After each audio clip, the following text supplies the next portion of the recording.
Bueno, buenos días a todos. Bienvenidos a nuestro webinar del mes de mayo. Mi nombre es Daniela Lizarazo, soy la Event Manager de Fluid Attacks. Aquí les dejo todos mis datos, mi correo, por si nos quieren escribir con algunas preguntas, lo que necesiten. Aquí están mis datos. Antes de comenzar, nos gustaría dejarles unos punticos para tener en cuenta. Todas las preguntas las deben realizar, por favor, a través del chat o de la sección de preguntas y serán respondidas al final del evento. Eh, Al final de la presentación van a encontrar un QR donde les vamos a pedir que nos llenen una encuesta. Por diligenciar esta encuesta van a recibir como un premio, el cual es una gift card de Amazon de $50. Entonces, esperamos que nos puedan ayudar diligenciando la encuesta de satisfacción al final de la charla. Eso es todo. Le doy la bienvenida a Felipe Gómez, que va a estar hablándonos y acompañándonos el día de hoy. Buenos días, Pipe. Hola, Dani, muchas gracias a todos por el espacio. El webinar que vamos a tratar el día de hoy es precisamente, vamos a hablar un poco de qué tan maduras son las pruebas de seguridad que actualmente están realizando ustedes dentro de las compañías a las cuales pertenecen, y básicamente nos vamos a enfocar en evaluarlos o en tratar este tema con un framework que se conoce como el OWASP-SAMP. Como presentó Dani, yo soy Felipe Gómez, yo hago parte del equipo de Fluid Attacks. Aquí les dejo mis datos en caso tal de que quieran ponerse en contacto conmigo para que discutamos algunos de los temas que vamos a conversar durante este webinar, o si simplemente quieren que conversemos otro tema de ciberseguridad o de DevSecOps o de todo el tema que tiene que ver con lo que Fluid hace, estoy a la orden para lo que necesiten. El día de hoy nos vamos a enfocar en este contenido, vamos a hablar un poco acerca de qué es lo que vamos a ver, qué es el OWASP-SAMP. Vamos a entender cómo es esa estructura bajo la cual se logra medir y se logra hacer el diagnóstico precisamente para buscar respondernos la pregunta que hoy nos trae en este webinar. Vamos a indagar un poco las preguntas fundamentales que hacen parte del modelo. Obviamente nos vamos a enfocar específicamente en todo lo que tiene que ver con la práctica de seguridad, que es lo que nos trae hoy aquí. Vamos a hacer alguna simulación y vamos por último a empezar a revisar cómo precisamente se puede llegar a ese máximo nivel de madurez que nos pide, lo que nos ofrece OWASP-SAMP, y tendremos unas conclusiones al final. Entonces, en realidad, muchas de las compañías siempre nos preguntan esto, y es, todas las compañías hacen pruebas de seguridad, las diferentes compañías que ofrecen las pruebas tienen diferentes metodologías para lograr establecer el nivel de madurez, pero ustedes como organización, ¿cómo pueden estar tranquilos de que efectivamente las pruebas que estoy haciendo son las pruebas que yo sí necesito para establecer en realidad el nivel de seguridad de mi software? Y básicamente, esa pregunta lo podemos responder a través del OWASP-SAMP. El OWASP-SAMP es el Software Assurance Maturity Model y es un modelo que entrega OWASP, y básicamente es un modelo prescriptivo, es decir, es un modelo en el cual nosotros mismos nos hacemos preguntas y nos las respondemos. No es un modelo como ISO 27000 en el cual viene un auditor y viene un tercero precisamente a establecer las evidencias de lo que nosotros estamos afirmando. Es un modelo prescriptivo, es decir, yo mismo puedo responderme las preguntas, y básicamente lo que buscamos es medir ese nivel de madurez que tenemos en la postura de seguridad dentro de todo el ciclo del software. Entonces, a partir de este modelo, ustedes van a poder tener una evaluación, una autoevaluación, y al final lograr establecer cuál es su nivel de madurez y cuáles podrían llegar a ser esos próximos pasos que pueden tener para precisamente incrementar esa postura. ¿Cuál es la estructura que tiene ese modelo? Básicamente el modelo nos dice, hay unas funciones de negocio. Esas funciones de negocio, cada una de ellas tiene 3 prácticas. Las funciones de negocio son 5, ya en un momento las vamos a ver. Cada una de esas funciones tiene 3 prácticas de seguridad, es decir, 3 núcleos bajo el cual, o 3 ejes principales bajo los cuales se mide el nivel de seguridad de esa función de negocio, y cada una de esas prácticas de seguridad tiene 2 bandas como se evalúa, es decir, como 2 componentes sobre el cual se logra establecer un nivel de madurez en cada uno de esos componentes. y los niveles de madurez van a ir desde el nivel 1 hasta el nivel 3. Entonces, tenemos funciones de negocio, cada función de negocio tiene unas prácticas asociadas y cada práctica asociada tiene dos bandas o dos flujos, y cada uno de esos flujos se puede medir de un nivel de madurez 3. Para lograr establecer el nivel de madurez en una práctica, obviamente tenemos que cumplir con el nivel de madurez en cada uno de los flujos.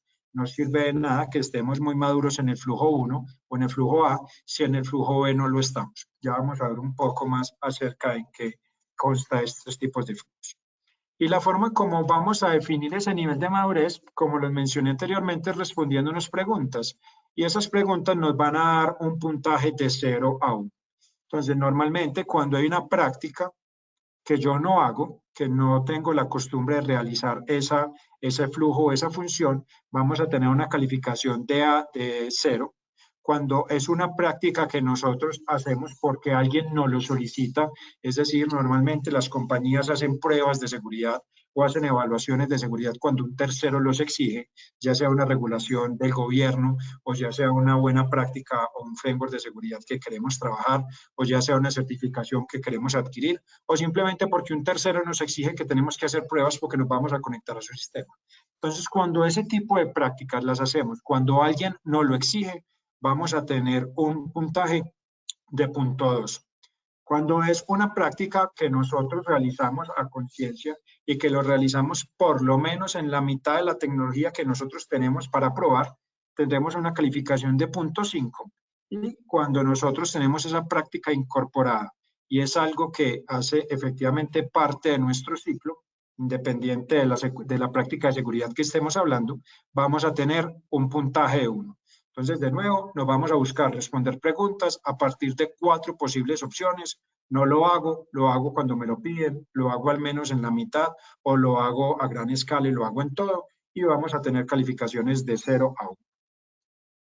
Ahora bien, ¿cuáles son esta estructura, ese modelo en cuanto a las funciones de negocio? Básicamente vamos a tener 5 funciones empresariales.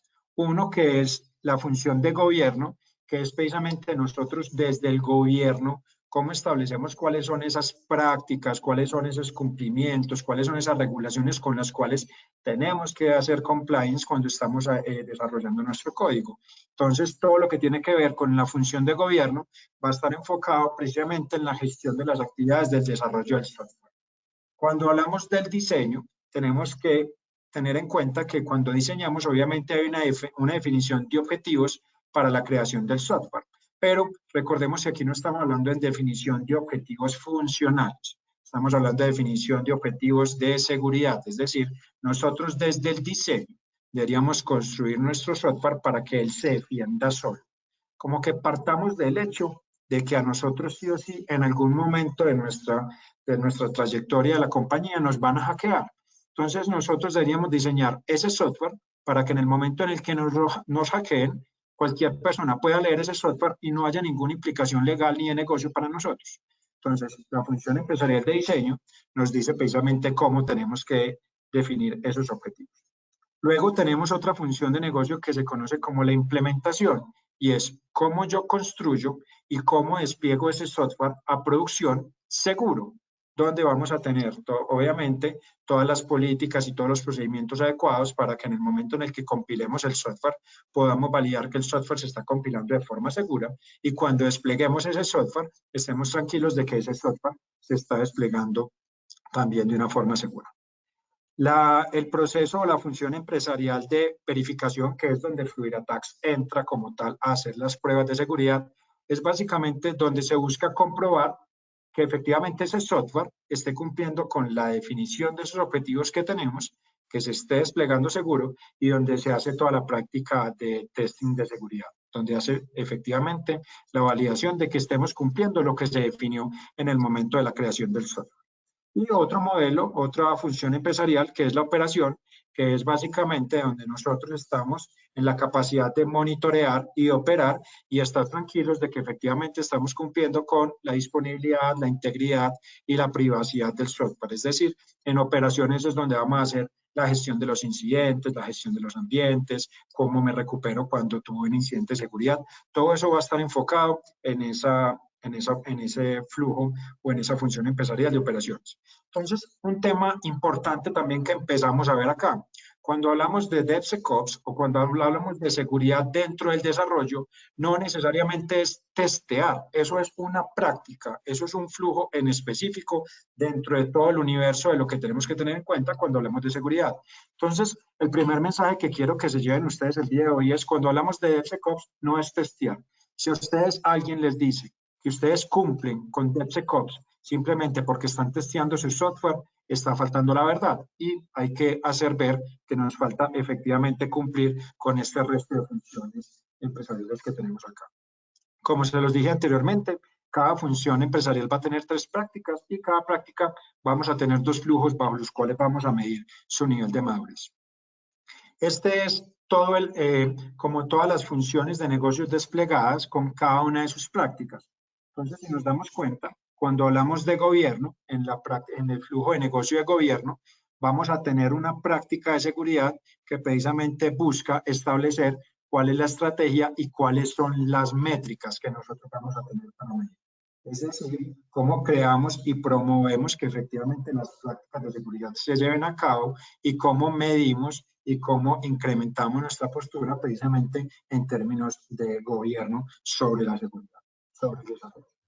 Hay otra práctica que se llama políticas y cumplimientos y básicamente esa práctica nos dice, usted tiene que tener políticas y estándares que debería cumplir y debería tener un flujo y es precisamente usted cómo vigila o cómo administra que esas prácticas se estén cumpliendo.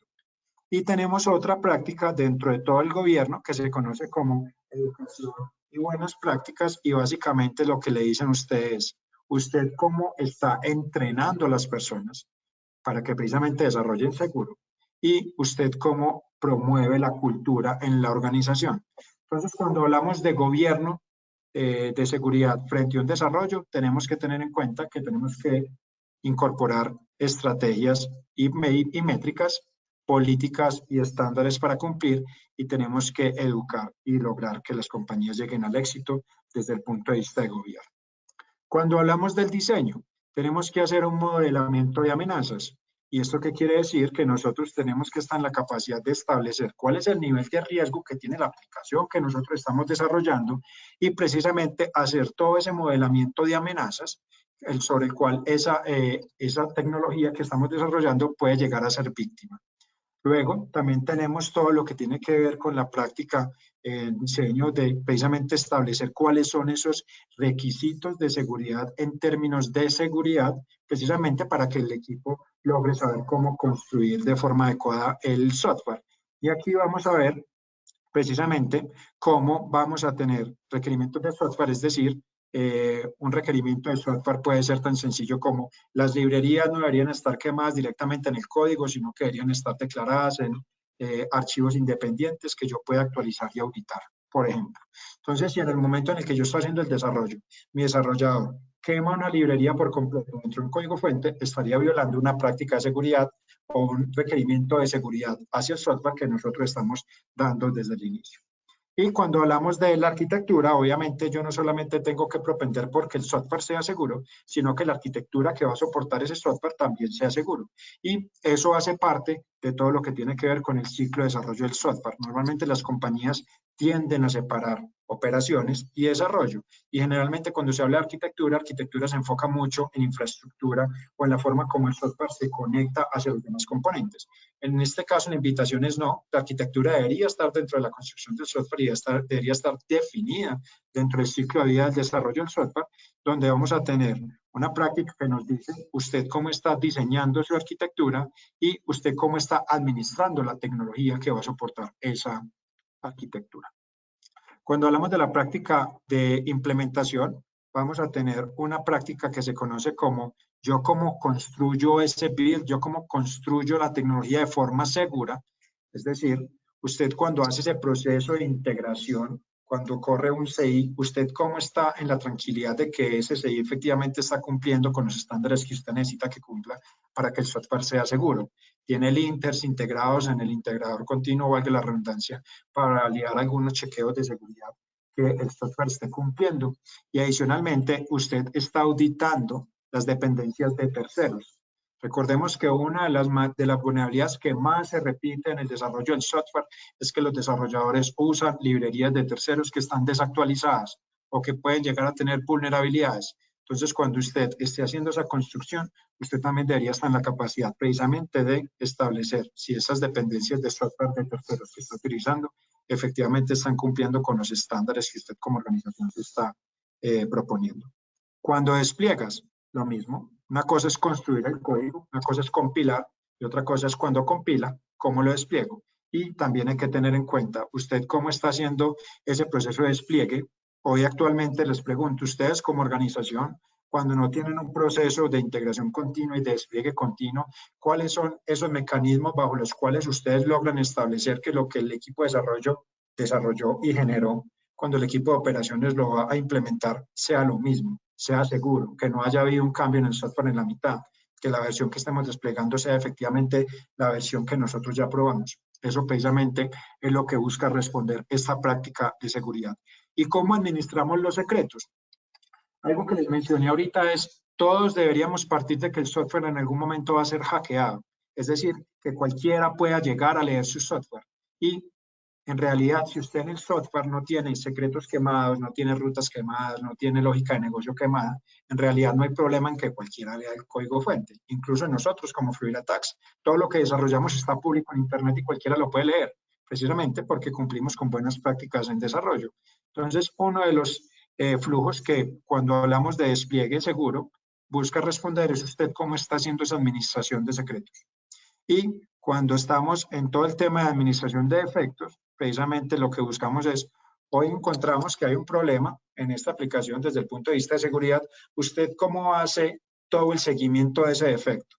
Normalmente cuando las pruebas de seguridad se hacen fuera del ciclo del desarrollo, las compañías logran resolver cerca del 4% de las vulnerabilidades. ¿Por qué? Básicamente porque se acabó el tiempo, porque es muy costoso devolverse, porque el negocio ya requiere que usted esté en producción porque se comprometieron con X o Y funcionalidad. Entonces usted lo que hace es que empieza a implementar capas sobre la vulnerabilidad, precisamente para buscar ocultarla. Como nosotros aquí lo que vamos a hacer es probar, implementar y hacer toda la parte de seguridad dentro del ciclo de desarrollo, precisamente uno de los inputs que deberíamos tener es, encuentro un defecto desde el punto de vista de seguridad, cómo yo estoy en la tranquilidad de que ese defecto efectivamente se solucionó, que esa vulnerabilidad que nosotros identificamos, efectivamente el equipo la solucionó y se logró desplegar de forma segura hacia producción. Y obviamente cómo hacemos todo el tema de métricas y cómo le damos feedback al desarrollador, para que el desarrollador, quien fue quien incluyó la vulnerabilidad en la aplicación que estamos resolviendo, pues efectivamente pueda tener ese feedback rápido y coherente y pueda solucionar lo más pronto posible la vulnerabilidad. Cuando estamos en la función de verificación, ¿cómo hacemos ese análisis de la arquitectura? Recordemos que aquí lo diseñamos, ¿cierto? Aquí tuvimos los parámetros bajo los cuales vamos a cumplir con la arquitectura y cuando estoy en la etapa de verificación, precisamente voy y reviso que esa arquitectura que se diseñó efectivamente sí se esté cumpliendo. Lo mismo en la práctica que nos llevan a establecer cuáles son esos controles que debemos cumplir en términos del desarrollo y cuáles son esos casos de abuso o ese modelado de amenazas que efectivamente se establecieron desde el diseño, verificar que efectivamente dentro del software que estamos desarrollando se cumpla. Y la práctica específica de security testing, que es donde nosotros como Fluid Attacks aportamos valor a nuestros clientes, vamos a tener dos flujos. Uno que es lo automático y otro que es la manualidad. Recordemos que per se las herramientas no hackean. Hoy es un problema de industria. Entonces, precisamente cuando estamos midiendo el nivel de madurez de la práctica de seguridad dentro de todo un ciclo de desarrollo, no basta con automatizar. Y cuando estamos operando, cuando ya estamos en operaciones, cuando ya el software está desplegado y está puesto en producción y ya tiene usuarios y ya se está consumiendo, precisamente cómo hacemos la administración de los incidentes, cómo los detectamos y cómo respondemos ante ellos, cómo estoy administrando los ambientes, todo el tema de las configuraciones de hardening, cómo nosotros liberamos tecnología que sea segura y cómo hacemos todo el parchado y las actualizaciones de efectivamente las dependencias de terceros que se puedan llegar a estar obsoletas. Y cómo administramos la operación. cómo protegemos la data de nuestros clientes y cómo hacemos el cumplimiento o la administración de los términos legales que tenemos que llegar a cumplir. Entonces, si se dan cuenta, cuando hablamos de DevSecOps, cuando hablamos de seguridad dentro de un ciclo de desarrollo, no basta solo con testear. Tenemos que tener un nivel de madurez en todas estas funciones empresariales precisamente para lograr entregarle valor a nuestros clientes de forma segura. Y hay un tema que los invito aquí a que nos llame bastante como la atención. Normalmente cuando desarrollamos software, como que la parte de software entrega, el área de desarrollo entrega software y quien lo opera es el área de operaciones de infraestructura. ¿Cómo nosotros estamos en la capacidad de desligar los dos mundos si efectivamente buscamos medir la madurez cuando esos dos mundos están integrados? Como que no estoy en la capacidad precisamente de tener un buen nivel de seguridad en el desarrollo si yo sigo mirando los mundos de operaciones y de seguridad y de desarrollo por aparte. Obviamente por eso sale el DevOps, que precisamente lo que busca es unir esos dos mundos. Y quiero también que revisemos a profundidad roles y responsables. Normalmente, siempre en las organizaciones la seguridad recae sobre el área de seguridad, sobre un CISO o sobre un equipo de hacking interno que tengan o sobre un proveedor externo que entre y haga las validaciones de seguridad. Pero a medida que el desarrollador es quien va teniendo más control y va teniendo más poder sobre el desarrollo, podemos empezar a ver cómo las funciones de negocio, las responsabilidades, quién es responsable de cumplir las prácticas dentro de cada una de las funciones de negocio, empieza a ser el equipo de desarrollo. Entonces, normalmente cuando estamos en gobierno, quien se encarga de establecer cuál es la estrategia y las métricas, claramente es el CISO. Lo mismo que cuando hablamos de las políticas y el cumplimiento. Ahí entra también el CISO o entra en algunos casos todo el equipo de riesgos o ese product manager que a la larga es quien establece qué es lo que vamos a cumplir dentro de este software. Y obviamente quien se encarga de educar y de dar como las guías para que nosotros logremos desarrollar de forma segura, también es el CISO. Entonces, en gobierno está claro que normalmente el CISO es quien rige esa práctica, esa función de negocio. Cuando hablamos de diseño, todo el tema de modelado, aquí entra nuevamente el equipo de desarrollo. Aquí se empieza a ver cómo ese DevOps también tiene que empezar a tomar un rol específico en el modelado de amenazas, porque a la larga él es quien está construyéndolo. A la larga, cuando tenemos un inconveniente en producción o cuando tenemos un fraude o cuando tenemos un incidente, quien recibe ese primer llamado en estructuras tradicionales de desarrollo y de compañías que desarrollan software de forma tradicional, normalmente es operaciones. Pero cuando ya estamos inmersos en DevOps, cuando ya estamos inmersos donde el desarrollador es quien administra la infraestructura, quien atiende los defectos, quien monitorea y quien construye, obviamente quien tiene que empezar a generar ese modelo de amenazas también es el DevOps. Aquí entran otros tipos de roles, como es un Security Champion, que normalmente es una persona que entra en una célula en específico y es quien hace este modelado de amenazas, pero también hay un arquitecto jefe que puede llegar a hacer esto o un analista de seguridad. En los requerimientos de seguridad que se tienen que cumplir, normalmente lo hacen los Product Owner o los analistas de seguridad, y cuando establecemos la arquitectura de seguridad, generalmente eso sí está bajo el área de arquitectura. Pero quiero que revisemos la implementación, la verificación y la operación. Hoy quien se encarga de que el software se construya de forma segura es el equipo de desarrollo. Quien se encarga hoy de que el software se despliegue de forma segura es el equipo de desarrollo. Y quien se encarga de verificar todo el tema y administrar los defectos generalmente es un equipo de testing. Pero también vemos cómo a partir de tecnología todo el tema de administración de los defectos también empieza a recaer sobre el equipo de desarrollo. Cuando verificamos, quien verifica que efectivamente se esté cumpliendo ese aseguramiento de la arquitectura son los Security Champions o auditores o, en este caso, compañías como Fluid que llega y hace, obviamente, esa revisión de la arquitectura. Los requerimientos que se tienen que llevar a cabo para precisamente establecer que se cumple o no se cumple están inmersos dentro de todo el tema de la administración de defectos, y quien está encargado de hacer el security testing también está incluido la parte de desarrollo. El desarrollador hoy en día también está en capacidad de correr algún tipo de prueba o algún tipo de check para establecer si efectivamente lo que está desarrollando es seguro o no es seguro.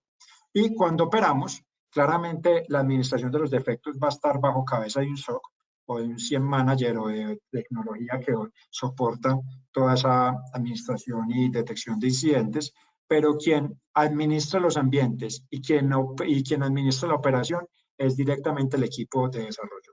Entonces, cuando desglosamos a partir de las responsabilidades, cada una de esas prácticas, vemos cómo cada vez el equipo de desarrollo empieza a tomar mucho más empoderamiento y llega a tomar mucho más como ser un actor más activo dentro de todo lo que tiene que ver con seguridad dentro del ciclo de desarrollo. Ya los desarrolladores no se pueden simplemente encargar de desarrollar funcionalmente, también tienen que desarrollar seguro, porque a la larga, si desarrollan no seguro, ellos van a ser los primeros responsables en tener que resolver los problemas que se vengan a continuación. ¿Cuáles serían esas preguntas que una organización como ustedes se pueden empezar a hacer para establecer si efectivamente están cumpliendo, por ejemplo, en términos de gobierno? Y precisamente para que logremos saber si estamos haciendo una gestión adecuada sobre las actividades del desarrollo del software. Entonces, algunas preguntas que vienen son, ¿ustedes definen planes para lograr esos objetivos de seguridad o ustedes simplemente están generando software por generar software y salir con él a producción? Cuando ustedes tienen un requerimiento del negocio que les dice, tenemos que sacar la funcionalidad A, B y C para lograr generar valor a nuestros clientes de tal y tal forma, ustedes desde el gobierno están en la capacidad de decir, ok, la forma como vamos a desplegar ese software, la forma como vamos a construir ese software, cómo nos vamos a conectar con las demás compañías va a ser de este estilo. ¿Cuáles son esos planes que ustedes definen para precisamente lograr tener esos objetivos claros? Cumplen políticas y estándares. Aquí ahora está muy de moda cumplir con el top 10 de OWASP. El top 10 de OWASP a la larga lo que hace es que nos muestra cuáles fueron los ataques, típicos ataques que sufrieron las tecnologías el año directamente anterior. Pero recordemos que cumplir con el top 10 de algo no nos lleva a encontrar todas las vulnerabilidades, no nos llega a que nosotros logremos estar seguros. Simplemente estamos evaluando lo más típico, pero normalmente lo más típico no es lo que más daño genere a las compañías. Entonces, ¿cuáles son esos criterios? ¿Cuáles son esas políticas? ¿Cuáles son esos estándares de seguridad que ustedes hoy están implementando para regir precisamente ese software? Y educan en seguridad a los desarrolladores. Les dicen cómo tienen que desarrollar de forma segura, porque es mejor utilizar X o Y forma de concatenar variables que hacerlo de otra forma. Cómo el equipo de desarrollo va incrementando su postura de seguridad a partir del conocimiento. Eso es algo que precisamente se da desde el gobierno de seguridad, dentro de todas las funciones que hemos estado viendo. Entonces, simplemente aquí pueden ustedes empezarse a responder algunas preguntas de si lo hacen mucho, si lo hacen poco, si no lo hacen, sino cuando un tercero les exige. Por ejemplo, hoy trabajan con el banco X y el banco X les dice, por favor, entréguenme un certificado de que el equipo de desarrollo es un equipo que fue capacitado en desarrollo seguro.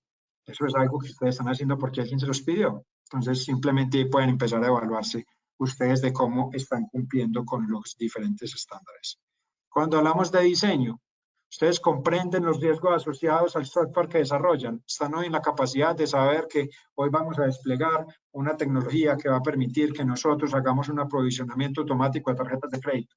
Sabemos cuál es el riesgo que puede llegar a que una persona salte su score de validación y logre tener una tarjeta sin ser un candidato para tenerla. O que yo por mi nivel de endeudamiento no pueda tener acceso a una tarjeta de crédito, pero logré saltarme los controles y validaciones que ustedes hacen en medio del software para tenerlo. O simplemente yo soy una persona que me gana un salario mínimo en Colombia y logré tener acceso a una tarjeta de crédito de 50 millones de pesos. Cuando estamos haciendo la liberación de la tecnología, hacemos ese modelamiento de amenazas. Sabemos qué es lo que puede llegar a poner en riesgo el software que estamos desarrollando. Lo que definimos en el gobierno, efectivamente lo aplicamos. Está muy bien decir que nosotros como compañía cumplimos con PCI, con ISO 27000, con IPA, con el estándar que ustedes quieran. Pero cuando están diseñando, ¿ustedes aplican lo que se está estableciendo en el gobierno? ¿O simplemente el gobierno sigue estando aparte y ustedes siguen diseñando de la forma como mejor creen que van a generar valor? Y emplean componentes y tecnologías seguras cuando estamos implementando componentes de terceros o cuando nos conectamos hacia terceros, estamos seguros de que ellos tienen una tecnología que no va a poner en riesgo el negocio. Hoy en día uno de los principales ataques que se está presentando en las compañías es precisamente a través de la cadena de suministro. ¿Qué quiere decir eso? Todos esos terceros que se conectan hoy a nosotros. Nosotros cuando nos conectamos a un tercero o permitimos que un tercero se conecte a nosotros, estamos tranquilos de que el tercero está seguro y él está cumpliendo con los estándares que nosotros tenemos. Desde nuestro gobierno le decimos al tercero que tiene que cumplir o simplemente el tercero se conecta con nosotros y nosotros estamos simplemente abriendo las puertas de nuestras organizaciones. ¿Cómo construimos y desplegamos el software? Hoy, cuando desarrollamos software, tenemos algún proceso que nos digan, señores, la forma como se escribe Fluid Attacks en la página web es Fluid espacio Attacks. Si escriben Fluid Attacks junto, eso es un problema y va en contra de la marca de Fluid. Por ende, yo establezco un control automático en un integrador continuo que dice que si Fluid Attacks no está separado, simplemente no va a pasar a producción. Ustedes hoy en día en la organización están en la capacidad de implementar algún tipo de controles como este que les acabo de mencionar de forma automática. Verifican que los despliegues sean seguros, lo que les decía ahorita, ustedes hoy cómo están en la capacidad de establecer si efectivamente lo que el equipo de desarrollo les entregó a esa área de operaciones es efectivamente lo que están implementando. Hace poco escuchaba en una reunión que lo que hacían era que sacaban un MD5 y dejaban en un acta que efectivamente los dos MD5 eran parecidos o eran iguales. ¿Cuánto tiempo perdemos nosotros en precisamente hacer ese tipo de validaciones? Hoy en día la tecnología nos permite que nosotros lo lleguemos a hacer de forma muy automática. Lo estamos haciendo, lo estamos aprovechando. Y tienen trazabilidad sobre los problemas de seguridad que hoy tienen. No basta con encontrar las vulnerabilidades. Lo que tenemos que hacer es, si encontramos las vulnerabilidades, solucionemos las vulnerabilidades, porque no sirve de nada tener un inventario de X cantidad de vulnerabilidades que han sido inyectadas en nuestro sistema, si efectivamente no las remediamos, si no llevamos a fin el ciclo de vida de esa vulnerabilidad. Cuando verificamos, cuando estamos haciendo esa práctica de testing de seguridad, ustedes revisan que efectivamente los mecanismos de seguridad que se están implementando en el software cumplan. Ustedes cuando están haciendo las pruebas de seguridad, no solamente analizan el software como tal, sino que también analizan el WAF funcione. Ustedes ponen a prueba que efectivamente ese SOC que en teoría encuentra amenazas, efectivamente lo está haciendo. Cuando están implementando esos controles, están en la tranquilidad de que esos controles sí están operando en producción de forma adecuada y como ustedes están esperando que ellos se encuentren. Y obviamente hacen pruebas de seguridad sobre cada uno de los proyectos o sobre cada una de las aplicaciones que ustedes están desarrollando. Y cuando operamos, efectivamente, la operación desde el punto de vista de seguridad lo que busca es proteger la tríada de la seguridad, disponibilidad, integridad y privacidad. Entonces, ustedes cuando están operando, ¿cuáles son esos planes que tienen para detectar una amenaza y cuál es ese programa de respuesta a esa amenaza? Una vez encontramos que estamos siendo atacados, ¿cómo nosotros respondemos a ese incidente? ¿Cómo precisamente hoy encuentro un problema, encuentro una amenaza y cómo yo refuerzo para que no me vuelva a pasar? ¿Cómo yo aprendo e implemento mejora continua para que precisamente no nos vuelva a pasar lo que ya no acabamos de sufrir? Y cómo ustedes están en la capacidad de garantizar el mantenimiento en la seguridad de las funciones de apoyo. Como, por ejemplo, a partir de que, supongamos que tuvimos un incidente en el cual fuimos víctimas de un phishing, en el cual yo como compañía le pregunto a mi cliente si ya me pagó las cuentas y simplemente alguien falsificó mi dominio y va y le pide a esa compañía que efectivamente consigne el dinero en otra cuenta. ¿Cómo estábamos haciendo que esas funciones de apoyo, esa área tercera, administración, pagos, tesorería, efectivamente también sea consciente de la seguridad y logre estar también en pro de que efectivamente no suframos un hackeo mayor? Entonces, a partir de estas prácticas, a partir de estas preguntas, es como nosotros empezamos a incrementar nuestra postura de seguridad dentro de cada una de las funciones de negocio que tenemos. Ahora bien, nos vamos a enfocar un poco sobre la práctica de seguridad. Entonces, la práctica de seguridad nos dice que tenemos dos flujos. Tenemos lo que es automático y lo que es entendimiento a profundidad, es decir, lo manual, y la forma como se mide el nivel de madurez de cada una de las prácticas es de forma vertical, no de forma horizontal. Entonces, si nosotros queremos tener un nivel de madurez 1, es una compañía que hace escaneos automáticos de código fuente y de DAST y de Software Composition Analysis. Simplemente corres un escáner y haces una revisión manual de algunos componentes críticos. Entonces, simplemente, dentro de todo este software que estoy desarrollando, yo me voy a enfocar en probar el microservicio de login. Eso, si ustedes hacen eso hoy en día, se puede decir que ustedes tienen un nivel de madurez 1. Si ese escaneo automático que ustedes hacen hoy, están en la capacidad de adaptarlo a la tecnología específica que están probando. Es decir, supongamos que ustedes tienen 3 aplicaciones, una en Java, otra en .NET y otra en COBOL. Ese escaneo automático, ustedes están en la capacidad de que revise cada una de esas tecnologías. Están en la capacidad de que una aplicación es móvil, la otra aplicación es una aplicación cliente-servidor y la otra aplicación es una aplicación web. Están en la capacidad de ese escaneo automático que hoy hacen cumpla y se adapte a cada una de esas tecnologías que estamos probando.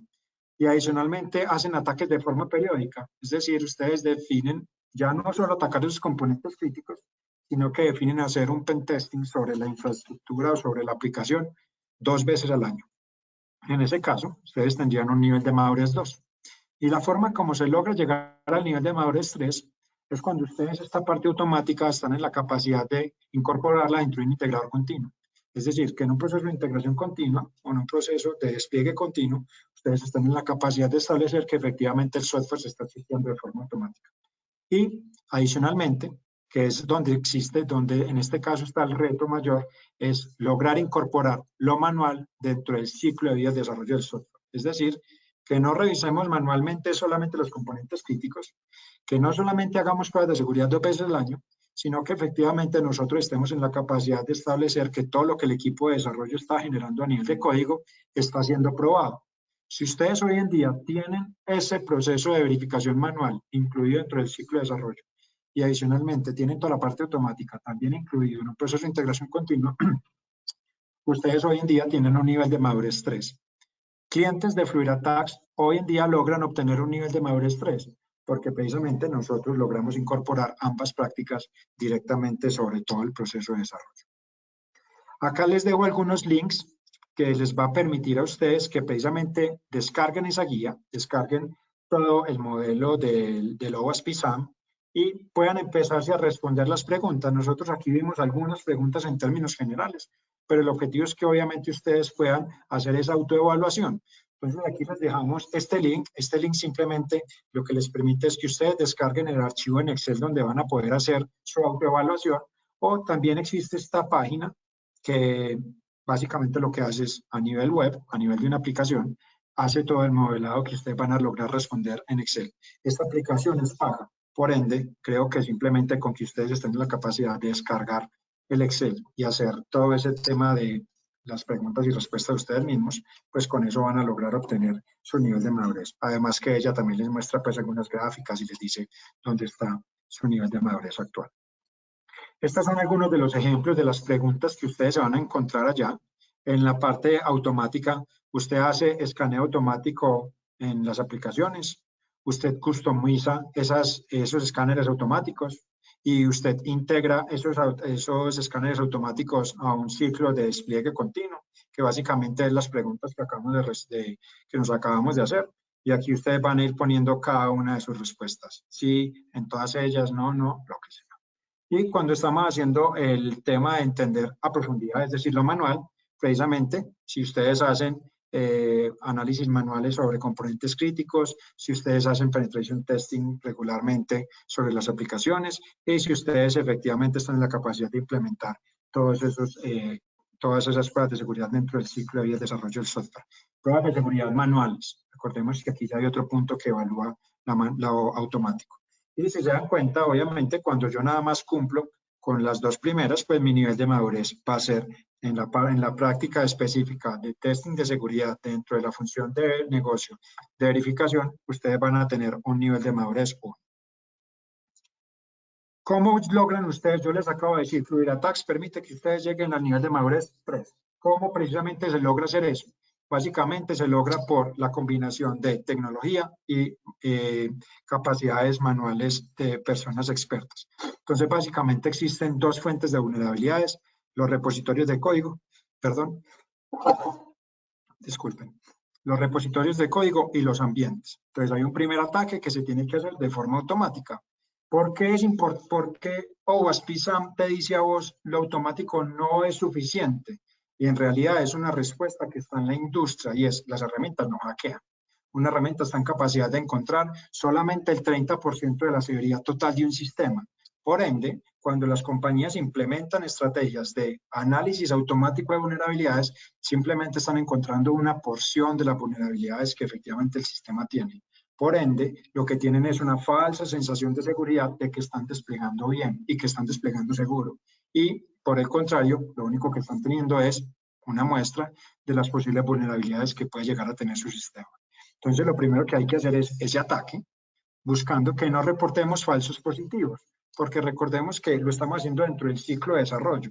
Entonces, si adicionalmente de que yo estoy haciendo un escaneo, yo le reporto mentiras a ese equipo de desarrollo, pues en vez de estar agilizando que logre salir rápido a producción, lo que estoy yendo es totalmente en contra de esa estrategia, porque estoy haciendo que ese equipo se tenga que devolver a verificar si efectivamente lo que yo le estoy diciendo es verdad o es mentira. Es decir, aquí cuando hacemos el ataque automático hay que buscar que estas tasas de falsos positivos sean mínimas. Luego, obviamente aquí nada más cumplimos con el flujo de automatización, pero tenemos que cumplir con el flujo de la manualidad. ¿Y cómo se logra eso? Básicamente usted lo que puede hacer es apoyarse en la inteligencia artificial para hacer procesos de triaje. No porque la inteligencia artificial hackee, porque tampoco hackea al igual que las herramientas, pero usted sí se puede basar en la inteligencia artificial para lograr entender por dónde empezar. Entonces, simplemente, así como cuando vamos a un hospital y hay un proceso de triaje en el cual, si yo llego con dolor de cabeza, voy a tener que esperar 2 horas, y si llega una persona infartada del corazón, va a tener una atención prioritaria, es exactamente lo mismo en términos de revisión de seguridad.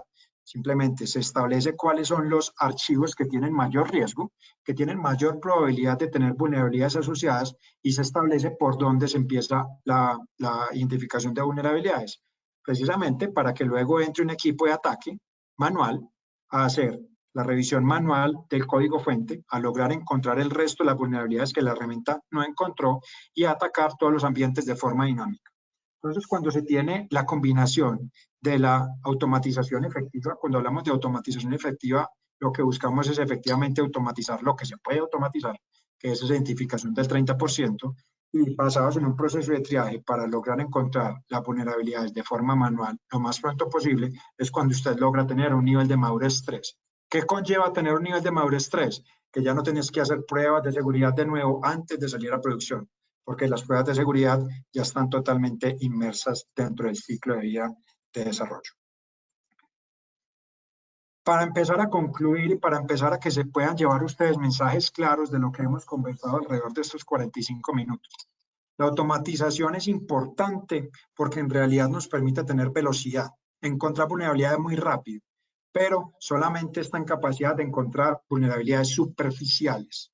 Y siempre tenemos que estar pendientes o procurar que esa tecnología que esté identificando vulnerabilidades rápidamente no nos entregue falsos positivos, es decir, que no diga mentiras, que todo lo que ella encuentre sean vulnerabilidades que efectivamente son confirmadas y que efectivamente van a generar valor al negocio. La única forma como usted puede tener profundidad y precisión a la hora de hacer las auditorías es a partir de una revisión manual. Hoy las herramientas no están en la capacidad de superar la mente humana. Hoy los procesos de hacking siguen siendo procesos creativos muy manuales. Por ende, el único que es capaz de encontrarlas todas es el humano. Y aquí es donde tenemos que cuidar el otro componente importante, que son los falsos negativos. Un falso negativo es toda aquella vulnerabilidad que una herramienta no vio o que alguien no vio, es decir, una fuga. Las herramientas tienen tasas de falsos negativos superiores al 70%. Entonces, tenemos que estar convencidos de que efectivamente hay que incorporarlo manual para lograr encontrar todas las vulnerabilidades. Las pruebas de seguridad inevitablemente se tienen que hacer desde fases tempranas. Cuando usted las hace tarde, cuando las hace fuera del ciclo del desarrollo, a la larga usted lo que está haciendo es ir en contra de la estrategia que la organización tiene, que es reducir su tiempo de salida al mercado para generarle valor a los clientes. Cuando usted hace unas pruebas al final, usted es un stopper para que ese equipo de desarrollo logre salir rápido.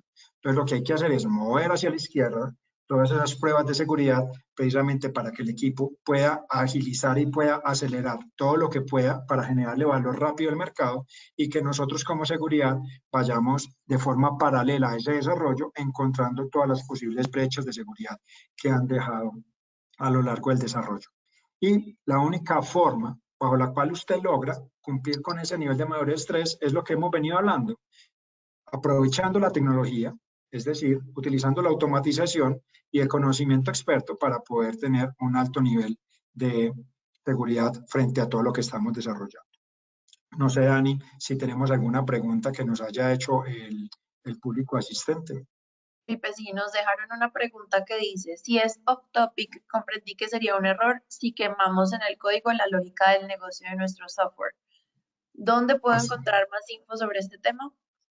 Perfecto. Digamos que sí, efectivamente es un error que usted queme lógica del negocio en el software.